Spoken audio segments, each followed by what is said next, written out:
Failed film maker എന്ന് വിളിച്ചു. അത് വളരെ വലിയ തെറ്റാണ്. നമ്മൾ ആരെയും അങ്ങനെ വിളിക്കാൻ പാടില്ല. ഒരു ഫെയിൽഡ് എന്നോ നമ്മൾ ആരുമല്ല അങ്ങനെ ഒരാളെ വിളിക്കാൻ. അങ്ങനെയല്ല എൻ്റെ പേരൻസ് എന്നെ വളർത്തിയത്. അത് വളരെ വലിയൊരു തെറ്റായി.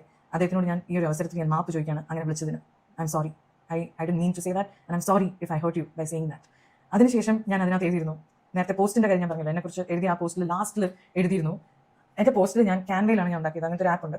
എഴുതിയ കാര്യം ഞാൻ നോട്ട് പാഡിൽ എടുത്ത് ക്യാൻവയിൽ ഇൻസ്റ്റാഗ്രാം പോസ്റ്റിന്റെ ഒരു റേഷ്യോന് വേണ്ടി ഒന്ന് അടിച്ചപ്പം കുറേ ഫോർമാറ്റിൽ അതിൽ ആദ്യം വന്നതിൽ ഞാനിത് പോസ്റ്റ് ചെയ്യുകയും വേറെ ഒന്നും ഞാൻ അത്രയും ഡീപ്പായിട്ട് ഞാൻ ചിന്തിക്കാണ്ടാണ് അത് ഞാൻ അങ്ങനെ പോസ്റ്റ് ചെയ്തു. ഞാൻ അതങ്ങനെ അപ്ലോഡ് ചെയ്തു.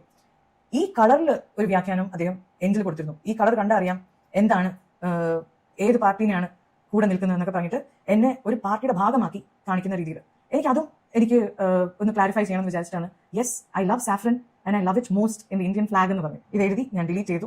പക്ഷേ ഡിലീറ്റ് ചെയ്തിട്ട് കാര്യമില്ല, എല്ലാവരും അപ്പോഴേക്ക് സ്ക്രീൻഷോട്ട് എടുത്തു. അത് അദ്ദേഹത്തിനുള്ളൊരു മറുപടിയായിരുന്നു. സത്യം പറയാലോ, ഞാൻ കേരളത്തിൽ ഇത്രയും വർഷം നിങ്ങളുടെ മുമ്പിലാണ് ഞാൻ വളരുന്നത്. 18 വയസ്സ് തൊട്ട് ഞാൻ തുടങ്ങിയാണ് എൻ്റെ ഈ കരിയർ. നിങ്ങളുടെ മുമ്പിലാണ് ഞാൻ ഈ മുഴുവൻ എൻ്റെ ലൈഫ് മുഴുവൻ ഞാൻ നിങ്ങളുടെ മുമ്പിലാണ് ജീവിച്ചിട്ടുള്ളത്. ഇന്നേ വരെ എല്ലാ കാര്യങ്ങളും നിങ്ങളായിട്ട് ഞാൻ ഷെയർ ചെയ്തുകൊണ്ടിരിക്കുകയാണ്. അപ്പോൾ നിങ്ങൾക്കറിയാം, I am also human just like all of you. ഞാൻ ചെയ്തത് തെറ്റ് തന്നെയാണ്, അങ്ങനെ ഞാൻ എഴുതാൻ പാടില്ല. പക്ഷേ ഇവിടെ എനിക്ക് ക്ലാരിഫൈ ചെയ്യേണ്ട ഒരു കാര്യം, എല്ലാ പാർട്ടിയിലും, അത് ഏതൊരു പാർട്ടി ആയിക്കോട്ടെ, ഇവിടെയുള്ള എല്ലാ പാർട്ടിയിലും എനിക്ക് വളരെ അടുത്ത സുഹൃത്തുക്കളുള്ള ആളാണ് ഞാൻ. എനിക്ക് എല്ലാ പാർട്ടിയും എനിക്ക് വേണ്ടപ്പെട്ടതാണ്. എല്ലാ പാർട്ടിയും എനിക്ക് ഇഷ്ടമാണ്. ബിക്കോസ് അതിലെല്ലാം എനിക്ക് വേണ്ടപ്പെട്ട ആൾക്കാരുണ്ട്. So that is another thing that I want to clarify. പിന്നെ എനിക്ക് ക്ലാരിഫൈ ചെയ്യേണ്ടത്, ഈ പോസ്റ്റ് സ്റ്റോറി ഇട്ട സമയത്ത് ഇദ്ദേഹം ഇത് വേറൊരു സ്റ്റോറി ഇട്ടിട്ട് പറഞ്ഞു, ഇദ്ദേഹത്തിൻ്റെ അച്ഛനെയാണ് ഞാൻ കുറ്റം പറയുന്നത്, അച്ഛനെയാണ് ഞാൻ പറയുന്നത്. അദ്ദേഹത്തിൻ്റെ അച്ഛൻ is the one and only Sibi മലയിൽ, the director, the iconic, the most loved, the most celebrated. എനിക്കൊക്കെ I am a huge fan of Sibi Malayil sir. ഞാനല്ല, നമ്മുടെ മലയാളികൾ എല്ലാവരും we are all big fan of Sibi Malayil sir. ഈ ഒരു സാധനമാണ് എന്നെ ഏറ്റവും കൂടുതൽ ഹേർട്ട് ചെയ്തത്. ഞാൻ സ്വപ്നത്തിൽ പോലും വിചാരിക്കാത്തൊരു കാര്യമാണ്. അത് അങ്ങനെ മാറ്റി. എനിക്ക് എന്ത് ചെയ്യണമെന്നറിയില്ല. അത് ന്യൂസ് ചാനൽസ് അത് ഇങ്ങനെ എടുത്ത് എഴുതാണ്, അത് ക്ലാരിഫൈ ചെയ്യേണ്ടത്. ഞാൻ ഈ പോസ്റ്റ് ഇട്ടത് ഈ 10 പേജ് എന്നെക്കുറിച്ച് എഴുതിയ ഒരാൾക്ക് വേണ്ടിയാണ് ഞാൻ ഈ സ്റ്റോറി ഇട്ടത്. പക്ഷെ അതിൽ സിബി മലയിൽ സർ എങ്ങനെ വന്നു, ഇത് ഞാൻ എങ്ങനെ തിരുത്തും എന്ന് എനിക്ക് മനസ്സിലാവും. ഇനി ഞാൻ ഒന്നും ഇടരുതെന്നും തീരുമാനിച്ചു. എന്താ വെച്ചാൽ ഞാൻ ഇനി എന്തിട്ടാലും അത് പ്രശ്നമാവും. ഞാൻ മിണ്ടാണ്ടിരുന്നു. പക്ഷേ ഇത് ഇങ്ങനെ കൂടി ഇതിപ്പം സത്യം നിങ്ങളെ അറിയിക്കാൻ വേണ്ടി മാത്രമാണ് ഞാൻ ഈ വീഡിയോ ചെയ്യുന്നത്. ഞാൻ ഒരിക്കലും സിബി മലയിൽ സാറിന് അങ്ങനെ പറയില്ല.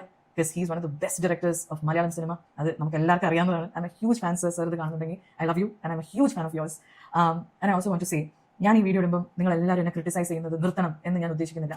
U should criticise me. Because social media എന്ന് പറയുന്നത് ഒരു പബ്ലിക് പ്ലാറ്റ്ഫോമാണ്.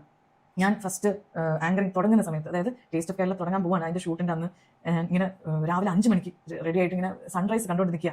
അപ്പോൾ ഡാഡി ഇങ്ങനെ റെഡി ആയിട്ട് ബാഗൊക്കെ ആയിട്ട് പോവാണ്. നമ്മൾ ഷൂട്ടിന് ഒരു സ്ഥലം വരെ പോകണം, ട്രിവാൻഡ്രത്തേക്ക് പോവാണ്. അപ്പോൾ ഡാഡി എൻ്റെ അടുത്ത് ഒരു സെക്കൻഡ് പറഞ്ഞു, അപ്പോൾ നീ ഇനി ഒരു പബ്ലിക് പ്രോപ്പർട്ടിയാണ്, ഇനി നിന്നെ എനിക്ക് രക്ഷിക്കാൻ എപ്പോഴും പറ്റില്ല. സ്കൂളിൽ ചെറിയ പ്രശ്നം വന്നാൽ വേണമെങ്കിൽ എനിക്ക് നിനക്ക് വേണ്ടി വന്ന് വഴക്കുണ്ടാക്കാം, അല്ലെങ്കിൽ ടീച്ചറിനോട് നിനക്ക് വേണ്ടി വന്ന് സംസാരിക്കാം. പക്ഷേ ഇനി നീ ഒരു പബ്ലിക് പ്രോപ്പർട്ടിയാണ്. നീ ഇനി വല്ല പ്രശ്നത്തിൽ ചെന്ന് ചാടിയാൽ അത് നീ തന്നെ ഡീൽ ചെയ്യേണ്ടി വരും.